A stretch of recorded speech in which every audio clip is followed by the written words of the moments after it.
Um dia eu estava meditando nisso. Você vai em congresso de transferência de unção, de homens que têm unção, às vezes tem 1.000, tem 500, tem 100, mas ali, às vezes parece que dois é ativado, três é ativado, Exato. quatro é ativado. E aí tem a ver com fome, tem a ver com a busca, tem a ver com o que vai fazer com a unção.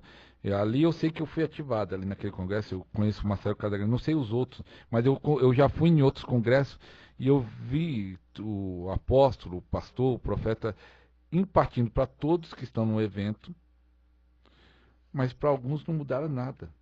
E para outros aquilo foi uma mudança extraordinária, porque você pode ir em vários congressos, mas quem dá é sempre Deus. Então você recebe. E a segunda coisa que você pode fazer, por exemplo, se eu estou buscando a unção de cura, eu recebo a oração e a impartição de alguém que é usado na cura. O que eu preciso fazer? Fora a minha consagração, oração, jejum, deve continuar do mesmo jeito. Eu sou um homem que busca a Deus. Eu recebo a transferência e continuo buscando a Deus. O que eu preciso fazer? O segundo passo. Não é a de cura que eu busquei, eu tenho que começar a orar pelos doentes. Exato. Eu tenho que começar a orar por todo doente que aparecer. A pessoa ele não ora. Faz de conta, tem muita gente que. Você já recebeu a oração de um pastor que é usado em cura? Já recebeu uma impartição? Escreve aí. Agora eu pergunto para você: quantos doentes você já orou? E sabe qual é o problema, pastor?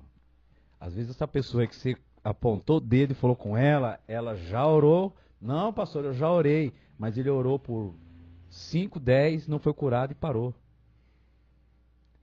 Desanimou. Então, às vezes, tem a questão da perseverança. Tem um rapaz, eu esqueci o nome dele agora. Se eu lembrasse o nome dele aqui, eu ia falar o nome dele. Também não vou procurar aqui, que É até americano? eu ficar fuçando aqui, até eu achar. Não, é um rapaz que participa da escola, né? Da nossa escola de sobrenatural. Ele é um rapaz. Ele vai assistir esse podcast aqui. Ele é cabeleireiro, né? Ele tem um salão.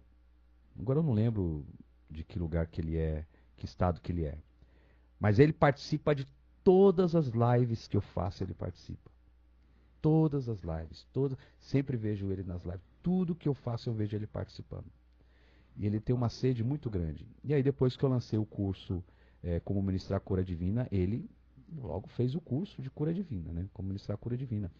E ele foi a primeira pessoa a terminar o curso, se eu não me engano, em assim 4 dias. Ele já tinha terminado o curso, já mandou uma mensagem para mim, terminei o curso. O curso é mais de 8 horas de vídeo. E tem uns livros para ler, né? E ele falou, eu já terminei o curso, pastor, já terminei o curso. E, e amém. E aí ele começou a. Ele seguiu tudo. Eu percebi que tudo que foi ensinado, ele começou a seguir. E começou a orar pelas pessoas, começou a entrar nas casas, começou a fazer cultos nos lares, e onde ele era chamado ele ia, e começou a orar pelas pessoas no salão, só que ele não via cura, não via nada acontecendo. E aí teve um dia que eu vi que ele estava muito desanimado, ele entrou em contato comigo e disse, pastor, não está acontecendo nada, eu não vi nada acontecer. E eu falei assim para ele, falei, irmão, você tem que continuar insistindo, perseverando, porque às vezes Deus também nos prova. A Bíblia não diz que ele dá àquele que for útil? Às vezes Deus nos prova para saber se realmente é isso que queremos. Porque se você desiste logo de cara, é sinal de que você não está disposto a pagar o preço por isso. Se você desiste logo de cara, é sinal de que isso não é a sua paixão. Porque se é a sua paixão, isso vai te consumir. Isso vai tirar o seu sono, vai tirar a sua fome, vai tirar a sua paz. E você vai aonde for preciso. E eu falei isso para ele, e ele disse amém, pastor. Passou uns dias, ele todo animado, mandou uma mensagem dizendo que foi numa casa. Eu não lembro detalhes do que aconteceu, mas parece que quando ele começou a orar, as pessoas começaram a cair, e ele não sabia o que estava acontecendo. Começou a ver ministração de anjos ministrando nas pessoas, e começou as curas. Ele, pastor, e as pessoas estão sendo curadas, elas estão caindo, estão sendo curadas, aleluia, aleluia. Eu disse amém, glória a Deus. E agora é continuar. Também temos um rapaz também, esse é o Gustavo, né? Que eu sempre gosto de falar dele, que ele é de Atibaia. Ele foi no nosso seminário lá em Itaim Paulista. E ele ele já tinha feito de tudo. Já tinha recebido transferência, impartição, e isso, e aquilo, e orado, e pagava preço, e jejuava, e não recebia. Não recebia, não recebia, não recebia. E ele chegou uma hora que ele ficou desanimado. Ele falou assim, eu acho que eu não vou buscar mais, não acho que isso não é para mim. E aí ele foi, ele falou assim, olha, eu vou nesse seminário que vai ter lá e vai ser a última vez. Vai ser a última vez e que se eu não receber eu desisto. Aí eu largo mão, falo assim, não, isso aqui não é para mim. E ele foi.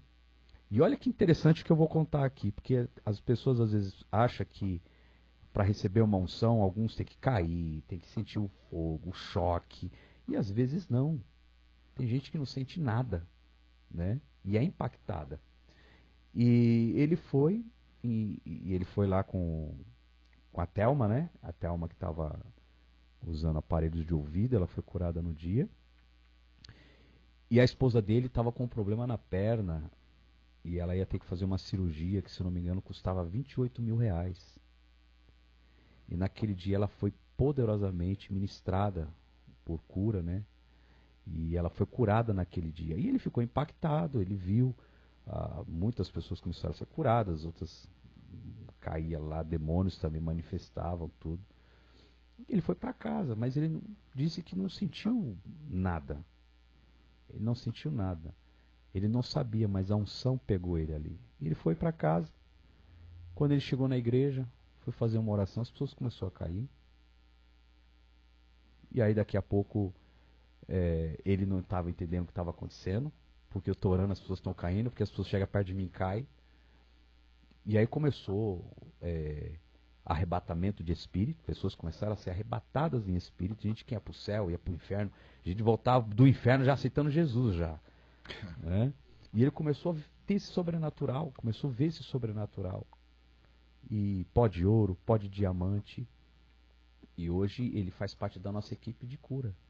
Né? Então, assim, a transferência de unção, as pessoas têm que entender que se elas realmente têm essa paixão, se realmente elas sentem que é o chamado, porque tem aquela questão também, pastor. Tem gente que quer uma transferência de unção para ficar famoso. Né? Tem gente que quer receber um dom para ficar famoso. Uns querem ganhar dinheiro com isso, outros pensam, vou viajar, vou para o mundo, agora eu vou ficar conhecido, vou ficar famoso. Outros pensam o quê? Para chegar na igreja deles, agora eles vão ter que me respeitar, agora eu estou com dom, agora eu vou chegar lá. Então existem muitas motivações erradas. Muitas motivações erradas. Então, Deus não vai liberar para essas pessoas. Então, uma que a gente está falando, né, dessas motivações, das pessoas que não persistem, não perseveram. Se a pessoa não persevera, já é o sinal de que aquilo não é para ela. Não vale a pena Deus dar para ela. Porque se Deus der para ela, não vai honrar essa unção. Porque também tem a questão de receber a unção, não é viver agora uma vida de maravilhas, uma vida só de milagres. Porque a unção atrai o que é bom e atrai o que é ruim também, né? Tem muita gente, pastor, depois que o senhor recebeu a unção, tem pessoas que se afastou de você? A unção, quando começou lá, explodiu a unção lá, nós fomos muito criticados. Porque pessoas caíam, pessoas choravam, pessoas riam. E o pessoal da Assembleia, dos pentecostais, né? Mais tradicionais veio criticar, e eu falava assim, vai ler o Diário do Pioneiro, fundador da Assembleia de Deus, porque lá ele fala que lá no Diário do Pioneiro que ele caiu, ficou rindo no banco 40 minutos, pessoas caíam, era muito poder de Deus, está lá no Diário do Pioneiro. Eu falava isso para os irmãos, né? Não ficava com raiva deles, entendia, né? Porque a igreja deles não estava vivendo isso, né? Mas a minha defesa é essa, ler o livro Diário do Pioneiro, CPAD, está lá registrado, coisas extraordinárias.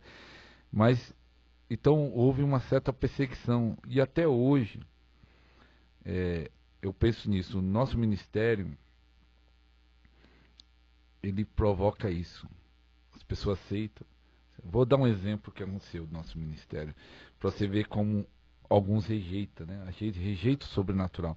Eu fui ministrar isso lá na Argentina, e aí uma amiga lá, né, uma irmã da igreja, que era amiga de um pastor, conseguiu encaixar eu pregar num culto no lar.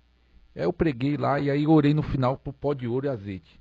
Aí o pastor viu, ficou impactado, falou, não, você tem que pregar amanhã na igreja, amanhã você tem agenda? Eu falei, não, amanhã eu tô livre. Você tem que pregar amanhã na igreja, qualquer coisa. E aí, ali, aquele ambiente, aquele culto lá, era de uma missionária. Ele falou, pede o endereço para a missionária, que a missionária vai indicar onde é a igreja, mas você vai ter que pregar amanhã. E aí o que aconteceu? Essa missionária ensinou o endereço errado. Mandou nós pro outro lado da cidade, porque eu vi na hora que o pastor ficou impactado, muita gente foi impactada, mas eu vi que ela ficou com uma cara Uhum. que não estava gostando daquilo. Eu acho que na mente dela, isso aqui não é de Deus, não sei o que. Eu vi que ela não gostou. E aí ela mandou nós para outro lado da cidade, nós ficamos perdidos procurando, aí o pastor conseguiu ligar para irmão, onde vocês estão? Ah, nós estamos em tal lugar, não, não tem nada a ver onde vocês estão. Não, espera aí, não sai daí. Ela falou o local, vou pegar uma moto aqui na igreja. Aí ele foi até lá, ainda deu tempo, nós chegamos, estava no louvor ainda, que nós tinha saído cedo. Mas ela fez de propósito, porque ela não, como vai errar o endereço da igreja que ela congrega? Ela ensinou errado para nós não achar. E o pastor foi lá. Isso foi um exemplo e outros exemplos que você é criticado por causa dessas manifestações que acontecem no nosso ministério. Mas é o preço. É o preço que eu, pelo contrário, eu peço que Deus manda mais.